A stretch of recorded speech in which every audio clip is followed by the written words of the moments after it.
It's my pleasure to introduce Alfonzo Alexander. He is chair of the board of the PhD project, and he serves as the Chief Ethics and Diversity Officer of the National Association of State Boards of Accountancy, NASBA, and he's president of NASBA's Center for Public Trust. As Chief Ethics and Diversity Officer, Alexander oversees compliance and all ethical issues related to the accounting profession. He is also, as I said, chair of the board of the PhD project, and that's one of GlobalMindED's partners and sponsors. And I'd like to ask Tara and Blaine and Marie if you guys can stand up so we can recognize you all, because you're a huge, huge partner of ours. And come on and sit up front, because you guys are a big reason that we have people like David Yarlett, who's president of Little Bighorn College. He flew in here from Montana. We have so many of our relationships with college presidents, college deans, and provosts who have come up through the PhD project, and they are the reason why there are 3,500 diverse leaders in the schools of business around the country. So we're very, very grateful for that relationship. And if you haven't had a chance to meet these folks yet, we hope you will meet them before the end of the day, or come over or cross the street and have drinks with us, where we can actually start chatting and get to know each other in a big way. So, Alfonzo, welcome, and we're thrilled to have your panel close us out on this amazing day. So, thanks so much. We'll give one more round of applause. Yeah. Thank you. Thank you very much. I am super excited to be here with our panel today. I want to get us right into our conversation, so I'll ask each of you if you would give us an introduction, letting us know who you are and what organization you represent, and then we'll get started. Hello, Yustina, Saleh here, Managing Director, Innovation Solutions with Burning Glass Institute. Burning Glass Institute is a think, do tank focused on real-time labor market analytics. Thank you. Good afternoon, and thank you, Carol, for inviting me. Philomena, I'm the president of Grand Valley State University in Grand Rapids, Michigan. It's a regional university with 22,000 students, and we have 6 regional centers around the state. I really picked Grand Valley State University because it was born of the community and sits at the intersection of economic development and learning. So it's really so appropriate for this conversation, because we live in that space, always trying to make those connections. The other thing that I'll mention is 3 years ago, I founded an alliance. That's how I met Carol, trying to make our alliances stronger, called Rep4, which is really rapid educational prototyping. Now, you never see education and prototyping, Google it, in the same word unless we're talking about engineering. But it's really about doing things with student voice at the center and doing them more quickly and in a shared intellectual property way. And it's a great alliance, so I encourage all of you to look it up. I'm Mary Papazian. I'm currently Executive Vice President of the Association of Governing Boards for Universities and Colleges. It's a mouthful, but we're a membership organization that works with all of the boards of trustees and boards of governors of about 2,000 universities and colleges across the country, and we have about 40,000 members. We work on board governance, on helping boards understand some of the issues as they move from outside of higher education into an important leadership role within higher education. And we work with them on supporting presidents, presidential transition, consulting, search, and so many more. We have a strong initiative on equitable student success, which really addresses the kind of issues we've been talking about all day. I come to this work after many years, I won't give you how many, it's far too many, career in higher education, which culminated in my serving first as provost, and I'm going to say it because some of my former colleagues are here, of Lehman College of the City University of New York. Incredible students in one of the poorest areas in this country, and it just shows you that talent and promise and possibility is everywhere. It was one of the highlights of my career. And then as president of Southern Connecticut State University in New Haven, and most recently as president of San Jose State University in San Jose, California, in Silicon Valley. We're the only public university in Silicon Valley. And again, the key and the importance of ensuring that the pathways to possibility are there for all students. But I want to flip it as well, that our industries, we were just talking about AI, and I have a lot to say about that, need our students from diverse backgrounds, actually. It's not a one-way street. It really does go both ways. So lots to talk about there. Hi, everyone. I'd like to thank Carol and the people of GlobalMindED for giving me this opportunity. And I'd also like to thank just all of you, because it's really cool to see this many people care as a high school student. My name is Tyler Naha, and I'm on the board of Young Americans Bank, which is the only bank in the United States dedicated to teaching youth financial literacy. And I've also created a curriculum for students to engage in a sort of adult simulation before they reach that stage. So thank you. Wonderful, wonderful. As you can see, we have a wealth of knowledge and experience. Tyler, if you would, you won a grant that I think people should really hear about. You mind sharing that with us?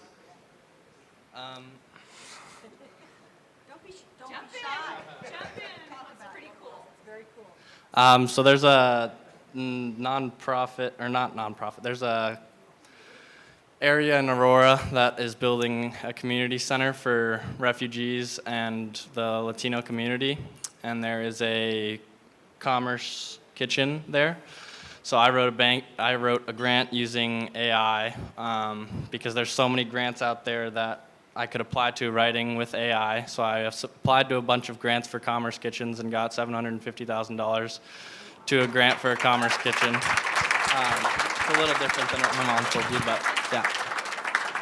So to play on what we learned earlier, when you take critical thinking skills like he did and AI and put them together, then you can reach beyond what we can imagine. $750,000 grant for a high school student. That's amazing. So let's give him another hand. So I have a few questions I want to ask you guys about, and we'll start here and just work our way down, and if you feel comfortable commenting on it, please do so. We know that there are chasms that exist between earning and learning, and what that means is that there are many people who have college degrees, but they're working jobs versus being in a career that they could be in without that college degree. What are your thoughts about that, and what are some things that we could do to overcome that? Well. This is a topic that has been near and dear to my heart. How do you really know the possibilities that you have as a person going into college? How do you know these possibilities and then see how you can earn and how to optimize your earning pathway? Ever since I was working as a labor market information director for the state of New Jersey, I was really struck by the terrible advice some people get and the permanent detour that happens based on that. That actually sometimes learning can, if it is not right for the person, can lead to negative impact. So think about that if a person is going into the wrong training, right, the person is worse off than ever going into a training. So if we're looking at statistics, 1 in 2 college grads will end up underemployed, will end up in jobs that do not require a degree. Follow that 1 in 2. 10 years later, 2/3 of them are underemployed. So what's the problem here? And I would like to start with seeing possibilities. I think we tend to think about the career path in a very, very linear way.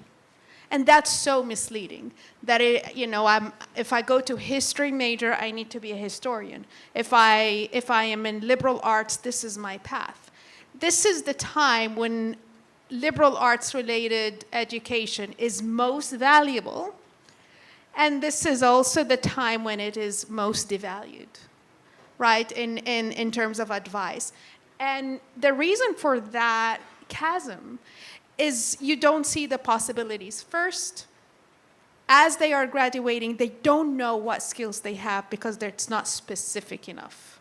So they can't really present their skills. But second, all the advice, you go in, you know, what are you going to do with a history major? Well, I'm going to look, I need to pay my my bills, so I'm going to take a job as anything. And that person really doesn't think about the long-term impact of that first job, of that internship, of that like job that will pay very, very little. And I remember when I came from Egypt to the United States, I begged for a job as a researcher. You know, I'm doing a PhD program, but I remember that first job, I said, I'll do it for free. And it is because I can get that accreditation that I have that skill. But other people, there's so many people that don't see that skill. So between not knowing the skills, not really knowing how to navigate and stack the credentials in a way that optimizes your opportunity, that is a really big cause of the chasm. Thank you.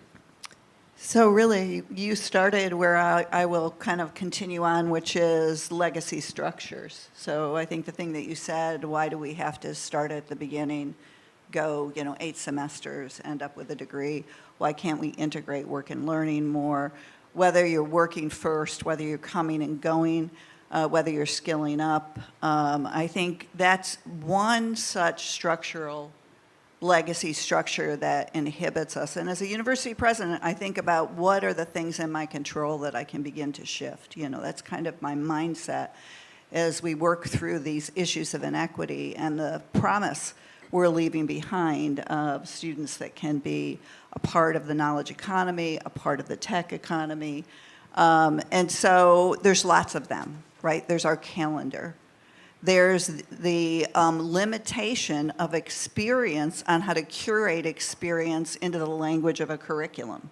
Like how many people do that well, understand what someone's learned and that they don't need in a curriculum so that they can accelerate in some areas and start at the beginning in others. That's another one.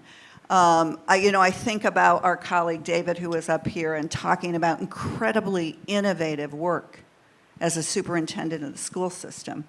Well, if universities embrace old admissions practices, he's going to be under pressure around whether or not he's compromising with his innovative practice a student's ability to go to college. So we've got to flex in the same way and open up opportunities to look at young people's assets. I mean, admissions should be, doesn't matter whether we're talking selective or open. It should be an invitation. It should be a starting line to understand assets, capabilities, where people want to develop, mission, purpose, not major, minor, track, curriculum, course. We've got to really, learning style, we've got to understand how that beginning place can map to an educational experience that is richer. So I think a lot about the structural barriers that are of our own making that we can begin to break down. I couldn't agree more. And I think some of the issues are being addressed in a conference like today. And I want to just say thank you to Carol and the entire GlobalMindED team, because what you're doing is bringing in the same room multiple sectors to talk about a shared interest, a shared concern, and that's real problem solving, and it creates real possibilities. We did that as well in the Business Higher Ed Forum, which I've been a part of, another space where business and education come together. We need more of that. For one thing, to kind of follow up on what my colleagues have said, we don't write in the language of skills and business, right? The curriculum is around learning outcomes. It's around what you've learned in a discipline. The transcript, really is just a compendium of courses that you've taken and what grades perhaps you've gotten on those courses. It doesn't really say much about your skills and knowledge, your competencies. And when business looks at it, when hiring agents look at it, they don't know how to interpret it, so they fall back on their own models of what it must mean. So we have a translation problem. And that translation is reflected in the way we develop transcripts. So we need something else there, some different kind of perhaps digital, a representation of the competencies that are actually developed, that grow out of both experiences outside the classroom and learnings that take place inside the classroom, that actually speak to the real skills that then become understandable to a business community, so that the hiring of graduates is more aligned with their aspirations, their goals. Nobody comes to college so that they can be underemployed on the other side. And this is one of the problems, by the way, with the public perception of higher education today. So this is a real issue. The other thing I would say is we have a serious problem with networking, particularly for our first-gen students. Several years ago, pre-pandemic, I worked with the EAB, another organization, and we brought 100 presidents, university presidents from across the country, to the LinkedIn headquarters and really went through a whole series of discussions around LinkedIn, the professional networks, how it's set up, what it can do. And one of the things that Jeff Weaver said, and this is right before he stepped down as CEO, is that there is a 12 times network gap for a student from an underrepresented community who goes to an open access institution versus somebody who goes to an elite institution, 12 times. So that's a problem we need to solve for. And so many of the mentorship programs we're hearing about in here are trying to solve for that problem. Students who come in, who, if they don't have those experiences, really don't know what their options are, what the possibilities are. And the other thing I want to pick up on Yustina's point about the liberal arts. They get a bad rap, by the way. I'm an English professor, so I have a vested interest in this. But when I was at the Modern Language Association conference last year, I said to the chairs of the English department, I said, how many of you have a business advisory board? Because if you talk to CEOs, and we all do that all the time, what do they tell us they want? They don't say they want a specific skill set in a specific area. They say they want somebody who can communicate, who has critical thinking, who can work across disciplines, who can work in teams, who has a global, multicultural perspective, can listen, has empathy. I mean, all of those qualities. And those are built, actually, in the liberal arts. But we don't talk about how to complement them with digital skills, with appropriate kinds of skills that then become very compelling in the marketplace. And if we bring in the business advisors early on into that program, and if we bring career advising, another structural change, to, frankly, the pre-college experience, and have them working hand in glove with students, with families, with academic advisors, then you're going to start seeing a different set of outcomes and possibilities. And so we have to work, I think, on the systems, but it has to involve multiple partners to actually make it successful. Absolutely, I couldn't agree more. As a senior in high school right now, I'm applying to colleges, and I ask my friends, I ask everyone at my school, where do you want to go, what do you want to do, and most people just say business and whatever the best business school they could get into possible. But they're not thinking ahead. They don't have any idea whether or not they want to go into business, what they want to do in 4 years. They're just thinking, after college, I'll figure it out once I get there. But college is such an investment these days that not having the money to go to college and making that investment before you know what you even want to do puts people in such a big financial hole. And once they come out of college with a degree that they don't actually like because they thought they'd figure it out later, they realize, oh, well, I'm just going to go find the highest paying job that'll get me out of this debt. So the biggest issue is just kids aren't thinking far enough into the future about what they want to do, and they're digging themselves too far in a hole because college is so expensive. Wonderful. Thank you guys so much. Yeah, let's give them a hand. Great answers. So why don't we start with you this time, Philly. What do you see, and all of you guys feel free to answer this question, but what do you see as the greatest barriers to financial security, and what are you doing at your institutions or your organizations to try to help impact positive change? Yeah, so first of all, I think you just said it so well. I mean, it's getting the literacy to the younger students in a way that's relatable and real time. I mean, I think those are the key elements of literacy, and I'm sure the way you're designing is really speaking the language in the technology and the places and spaces that students go when they need it. They're not going to think about, signing their first lease as a sophomore in college when they're in 8th grade. So how do we get them to sort of roll back that time? So I think that's really key. I think everybody in higher education has a responsibility to rethink the cost structure and try to bend the cost curve with new approaches. We've heard about some today. What I'm doing at Grand Valley is setting a public goal that our costs will be in the bottom quarter of Michigan public universities.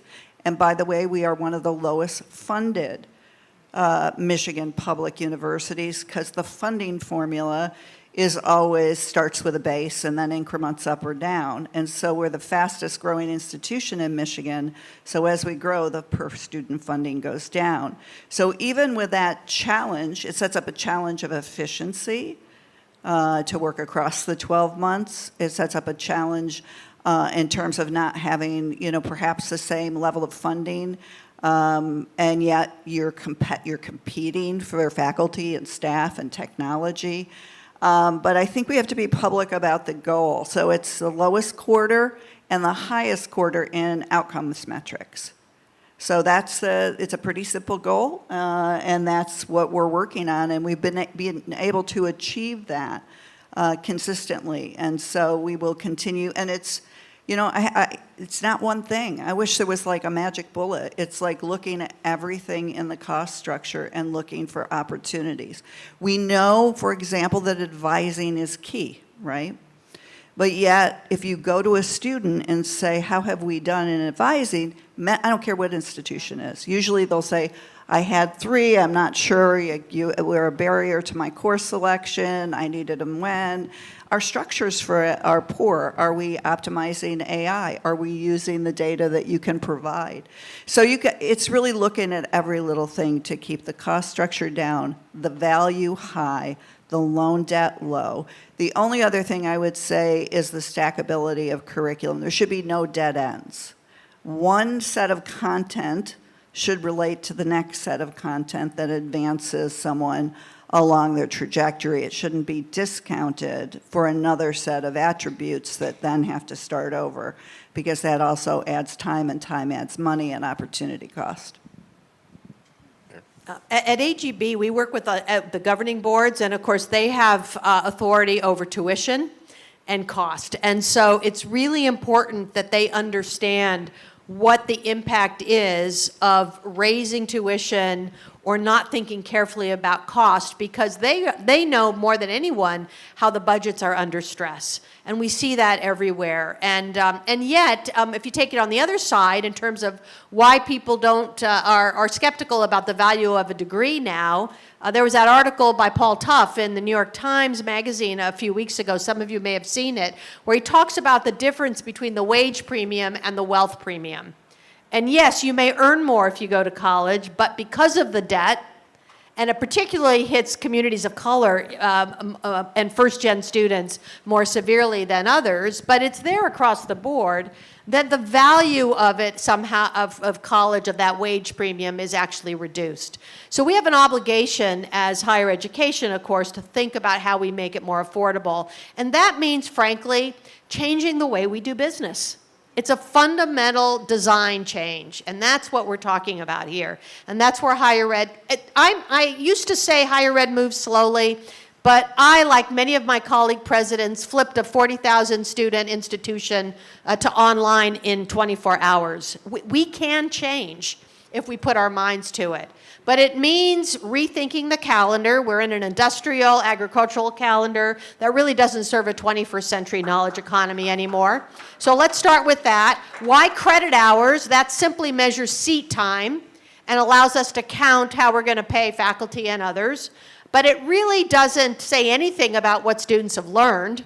in the process of so let's move somehow toward a more competency-based education, or find a way to allow students to demonstrate competencies that might help them speed through certain parts so they can spend more time on the parts where they actually might gain more. It's a personalized kind of education, and you say, how can we do personalized? People is the most expensive thing. Well, technology becomes our friend this way. If we augment what we do with smart technology, particularly with AI, then we can personalize things in some ways that actually bring down the cost and increase the impact. And finally, I'd say that for many of our institutions, and those of you in business have had to face this too, we're in a time of digital transformation. Let's change the way we actually run our institutions. I talk about efficiency, by the way. Nobody in higher ed likes to talk about efficiency, but I talk about it from the perspective of an English professor. I say our business processes should be efficient so that we can invest in our learning experiences, and that there's a difference. And so going through that process of automating and redesigning your processes, we were putting in $1 million back into the learning budget because we redesigned our digital infrastructure and our business processes. So there are things we can do.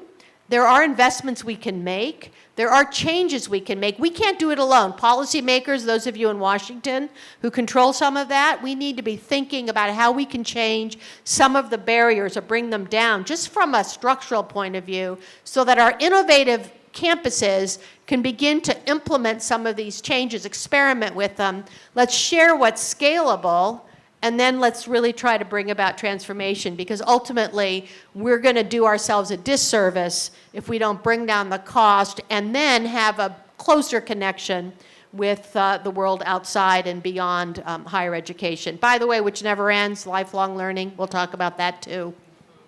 Tyler.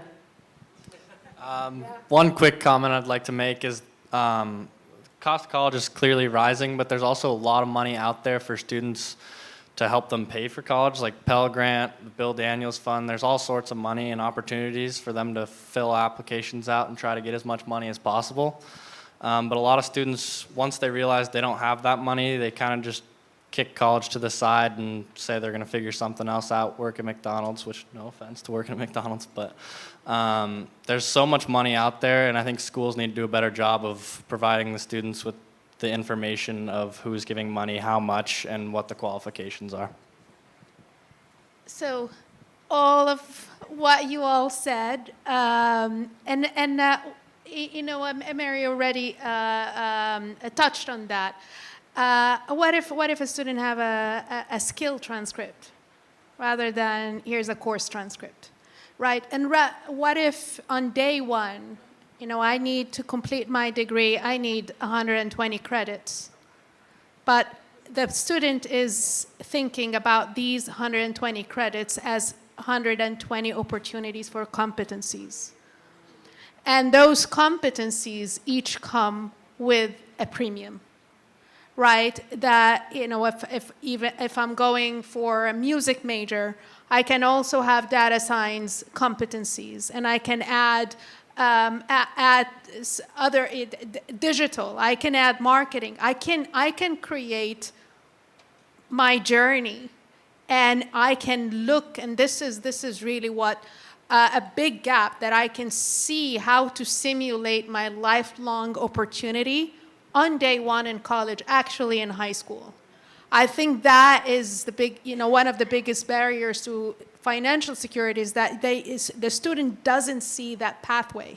They don't get the advice. They see, again, those linear paths, which are completely wrong. The only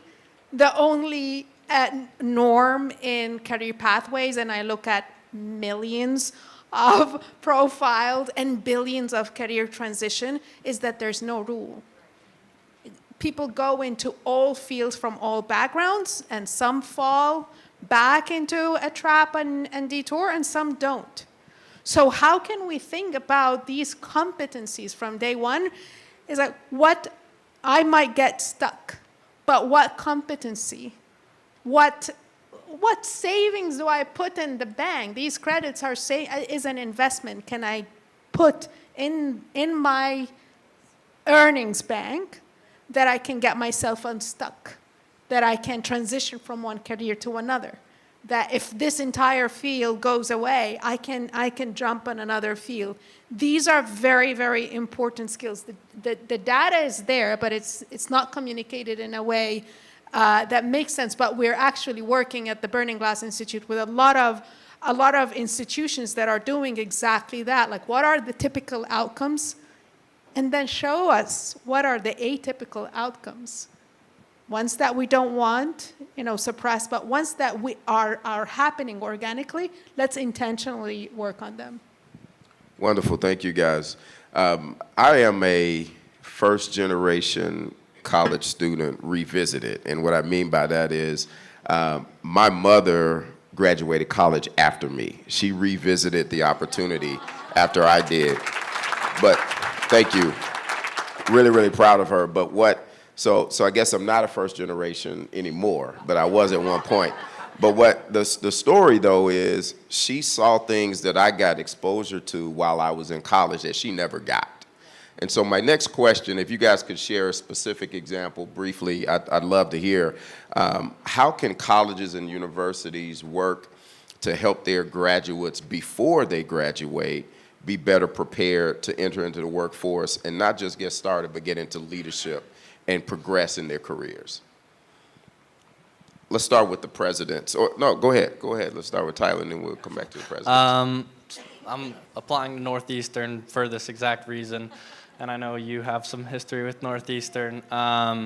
Northeastern has a co-op program, so it's 2 years of schooling and 2 years of internship co-op work. This type of work experience, while also gaining the knowledge that you need to do that type of work, is just so much better than any other plan any other college has, because you can get some education in business or whatever, but once you go to Wall Street, life's totally different, and college doesn't really prepare you for that type of path. So having a co-op program like that will change any student's life, as all the alumni of that college could tell you. Yeah, I spent 20 years at Northeastern. I had a ball there, and I think the first 10 were really, the university proper, and integrating the work and learning is just so powerful. It's so powerful for, understanding what you like and don't like. It's so powerful for testing yourself and your skills and competencies, because competencies are not just developed in the classroom, they're practiced. And then it's the network that comes out of it as well. So that's one of the things specifically that we're doing is we have about 73% of our students that have experiential learning co-op internships. They all should be paid. That was said earlier. That is a big factor and a big inequity when they're not, in terms of what the outcomes look like. But our goal is to get that to 100% over the next 3 years, and so that every student would have experiential learning. I want to comment on one other area, though, and that is, I think we got to work upstream with employers. We've been doing some really interesting work I'd like to share, like talking about our liberal arts students. When you go out to the CEOs and you have conversations, they do exactly what Mary said. They say, we want business acumen, which isn't necessarily, fundamental business skills from top to bottom in a business degree. We want great human skills. And then they usually have an and, because they're in a business that is short on a competency. So one of the things we did is I went to 5 employers and I said, why don't we do this? Why don't we take liberal education students and make the cost of their last year zero? You fund it. Give them an experiential learning for the year. And I'll be sure that in their degree you get your and. So we built in a core competency that they desperately needed. And so the student lowered the cost of education. We made liberal arts more relevant in the sense of the workforce. We served our local employers, and the students made a year commitment in exchange for that support. We did something very similar with nursing. We went to Corewell Health, who's actually Michigan's largest employer. They're a very large health system, a merger of 2. And they were spending, the data's out there, over $40,000 in search fees, premiums on traveling nurses because of the nursing gap. And we said, why don't you invest that money and we'll increase the nursing program by 500 nurses, which we did. They gave us $19 million. We agreed to increase the nursing program over 5 years to 500 more. The students made a 2-year commitment back to Corewell Health. Everybody won. And half of that money went to the students directly to lower the cost of the degree. So we got to work much more upstream, much more creatively, much more shared skin in the game if we're going to solve the talent gap and create new pipelines, particularly for those who have the most to gain. Yeah, I couldn't agree more. And I would want to, I was going to say all of that. I won't repeat it. You've all heard it. But I want to add one more opportunity as well, and that's around the research space. I do think it's important for students as well to have some experience in the research area, because whatever work they're doing, it's really learning how to find information that you need to find to solve a problem that you need to solve and assess it to make sure it's good information, right? Because there's a lot of bad information out there. So research experience really helps build those muscles for students. And if our faculty are engaging with our employers and our businesses around us, and I was in Silicon Valley, and of course, many of the businesses there, many of the big industries, they all have R&D areas. They do research. They care about problems. They're pushing the needle on a variety of areas. And so if our faculty in those relevant areas are also working in partnership with colleagues in industry, first, our curriculum stays more current. So students come out with a more current set of experiences that align better with where industry is today. But they also then create research problems that are more relevant to, I mean, theoretical research is great, nothing wrong with that, but applied research can be very powerful. And it can be another space where students working on problems that are designed by faculty in teams with other students can also learn many of the skills that you might learn in a work environment. So I think we have to find ways to integrate, it's really a mind shift. And I think recognizing that nearly every student who goes through any institution is going to want to be gainfully employed on the other side. And of course, many of my colleagues in the liberal arts say, but it's also about civic education, it's about, developing your mind. And I said, all of that is true, but very few of us have a trust fund. So we have to earn a living. So there's nothing wrong. It can be a both and. It doesn't have to be an either or. And every type of work gives an incredible skill, but how do you portray that skill? So I think a very, very important function for colleges as students are graduating is career services. And career services that here's an online database, go ahead, knock yourself out. That is not the point. But in framing your story, framing your skill set, and really knowing how to communicate these skills in a language that business is looking for is very, very important. But in addition, everyone touched on work study. Actually, in our data, as we were looking, we rank colleges based on outcomes. And work study kind of programs in any setup actually increase the outcomes, and outcomes we're looking at earnings and mobility. It increases the outcome 70 points. A college will go up 70 points if they have some sort of a work study program that is working. So between career advising, between really the work study, these are really, really important things. But third, if the more exposed faculty are to the business world, the better are the outcomes, right? So sometimes there are certain faculty that are very, very academic, but others come from industry. And in that, they start assigning project-based learning. So there is a work-based learning, but also project-based learning, where they have to go and find business and solve a problem using all the project management and collaboration.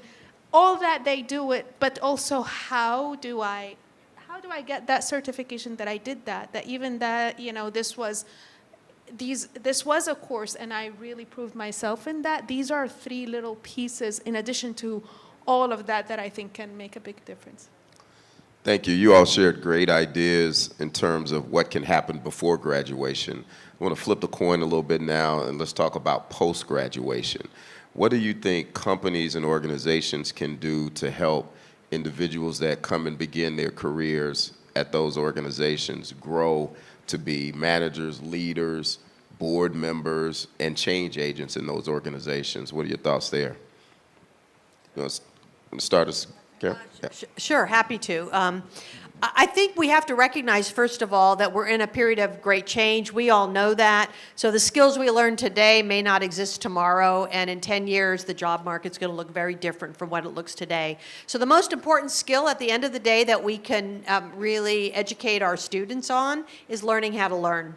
And that means that they'll be lifelong learners. We've used that phrase for a long time, but I think it takes a different resonance now in the knowledge economy. And so this is, again, a continued partnership. I was about a year ago at a human resources conference for some reason. I'm not sure how I got there. But I ran into a startup, and this startup was doing really interesting work around creating educational opportunities for employees within companies. And that those companies who do that well are going to be much more successful in retaining talent than those who don't, who hire in a specific area and say, that's your job, that will always be your job, you're going to work in that division, and really don't get to know that employee. Just like we want to get to know students, employers need to get to know employees. What are their aspirations? What are their interests? What would they like to learn that they don't know, right? Would they like to grow in the project management sector? Would they like to grow in some other area? And do they create within the companies or in partnership with higher education institutions or online providers who might have some online affordable options as well? I mean, I think the whole gamut is of value. And can they then really support those employees to continue to grow? That is good for the company, because all of you who run companies know how much it costs to search and orient a new employee. And so the more that companies recognize that this is going to be a way of doing business going forward and invest in their people, I think the more successful they're going to be. And I guarantee you higher education institutions will benefit from this because that's a meaningful partnership, I think, that is underdeveloped today. Yustina?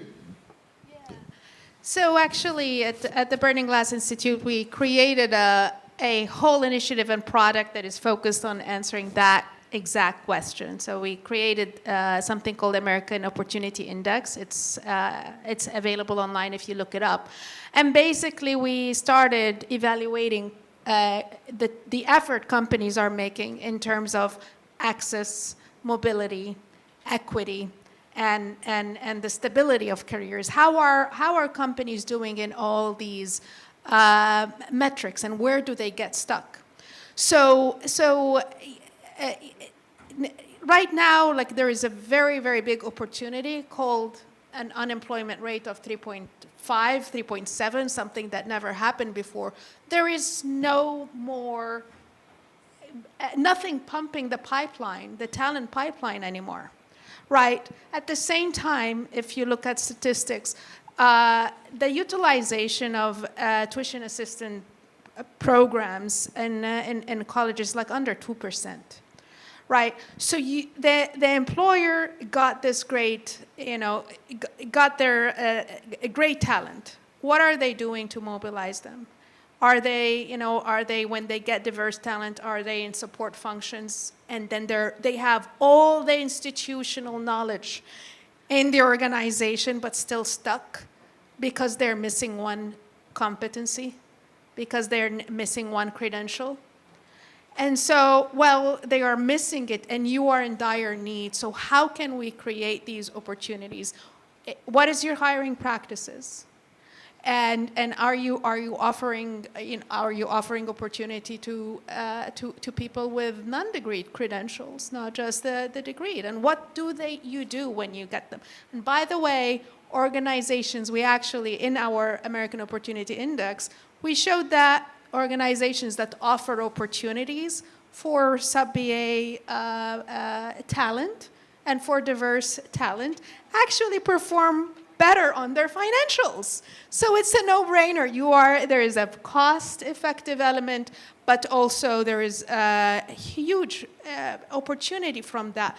But the problem is, how do you know the competencies of the person and how to mobilize these competencies, right? How do I know I'm taking a risk? And at least when you see, like, I have this degree, someone else took that risk. How do I take that risk on this person without, that doesn't have a certain degree or doesn't look like the typical one? Do we have the data to offer that? I think that is very important, while where they're hiring, but also what are we doing in support to provide the intelligence that this person is actually going to work out, and you're not the first to take on that risk. These are important things.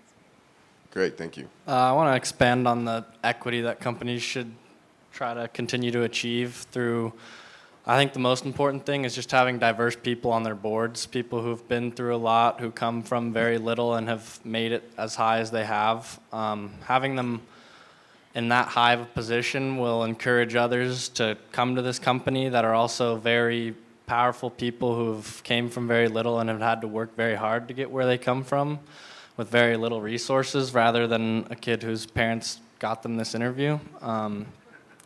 So I think really having people at the board and then hiring those people that can become those board members is a very big thing that companies should start to install.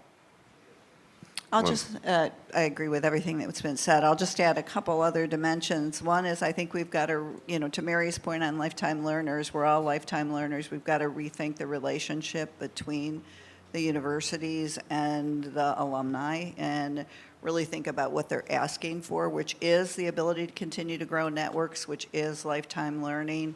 We started a lifetime learning account. When a student graduates, they leave with $1,000 for their lifetime learning as one of the things that is sort of a motivator of staying connected to learning in one shape or another. It could be experience, it could be core competency, could be the next level degree if they're finding themselves in that place. I'll tell you about an experiment we're doing in our region. The Grand Rapids region is a great region for public-private partnerships. All you got to do is drive through our city and you will see, it's a very philanthropic city. It's pulled together to city build many times. And so one of the things we're working on is, can we create a regional marketplace where we can look at all the educational assets in the region, and we can look at what the companies are offering in terms of progression paths, so that an individual can match those things, because obviously we want to keep our talent in our region as well, and to see if taking a regional view creates maybe a little healthy competition, maybe a little more transparency on use rates that are low, and can allow people to sort of move through paths that are hard to discern because they live in different domains. So we'll see where that goes. It's an interesting project that we're working on right now. Excellent, thank you. So what I gather from that is we need to expand the pools that we recruit from, and then also be committed to developing the people that we bring in. So wonderful. We have literally 4 minutes left, and so what I'd like to do is give each of you 1 minute to answer this question. What should we all know here in this room to help us be able to create communities where everyone has the opportunity to thrive? You guys start where you like. I have the mic, so I'm going to start. I think Tyler's an example. Is we've got to listen. Students have a different perspective. They've lived at a different time.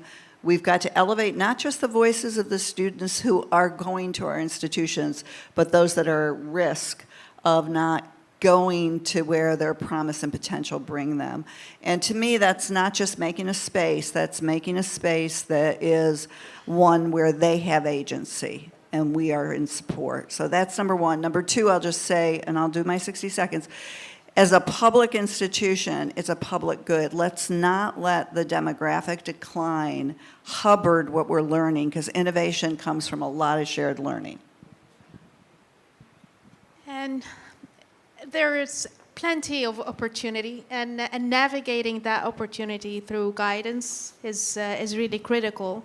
And each and every one of us can hire an assistant today called generative AI. And everyone really should be utilizing that. You know, we can make it as the scary demon that will take our jobs, or we can actually say, now I can learn anything and do anything very, very easily with very, very little cost. Let's use that.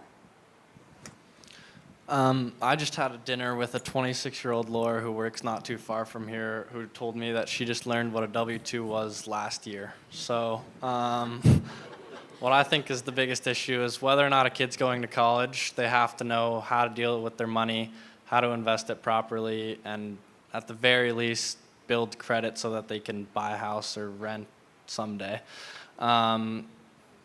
Doing this through investing in companies like Young Americans Bank or big corporations, practicing things that I'm trying to implement, I think will accomplish this. And I'll just add that I'm thinking about Alfonso's mother.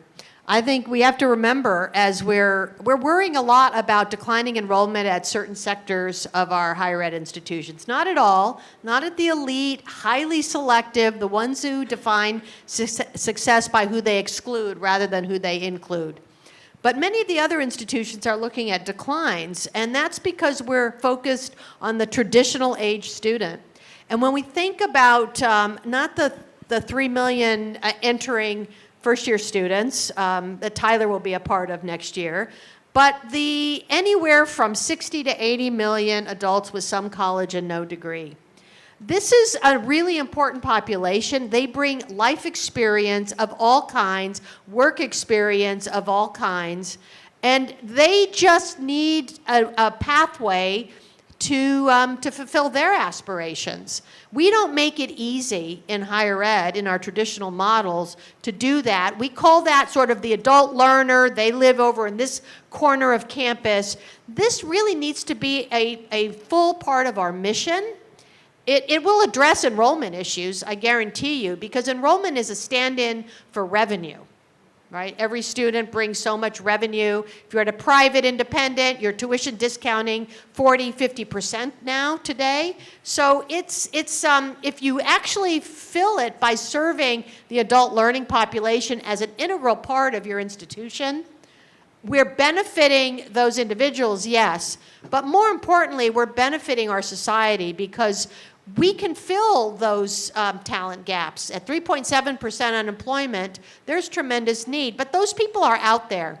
And it's really up to us to think differently on how we serve them, and by doing that, we really change the dynamics, I think, and create real opportunity. Thank you so much. You guys have done a phenomenal job, I think, at closing this out. Yeah, sure. If I could add one piece, and that is continue to collaborate. That's why I have become a fan of GlobalMindED, because of the promotion of collaboration. That's why I'm a fan of the PhD project, because of how business and academics collaborate together, and I think that's part of what will help us all get to the next level. Thank you so much.